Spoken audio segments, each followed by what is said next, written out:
Hi guys! So, may itatry tayong bagong product na na-discover natin. So, this is one Calamansi Philippine Lemon, no squeeze, no mess. So, instead of bibili tayo nung ating kalamansi, ayan, yung mga hirap na hirap or nagmamadali or yung sa mga hindi makahiwa agad-agad ng mga kalamansi. So, ito guys, nasa pack na ang ating powder kalamansi. Ayan, made in the Philippines to. Ayan, our very own Philippine lemon. So, ito itatry natin ngayon. Pwede ito sa ating mga lutuin. Pwede rin sa juices. Okay. So, try natin yung isa. So, sabi sa instruction, so, pour the powder first into your container. Ayan.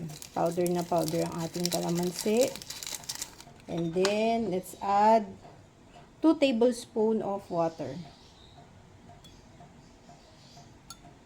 Yan. Ito yung mga gusto ng mabibilis na paggawa din ng mga calamansi juice. So, ayan. So, mix lang natin yan. Ayan na. So, depende sa'yo kung gaano karami ang gusto mo. Pwedeng 1 pack or 2 packs.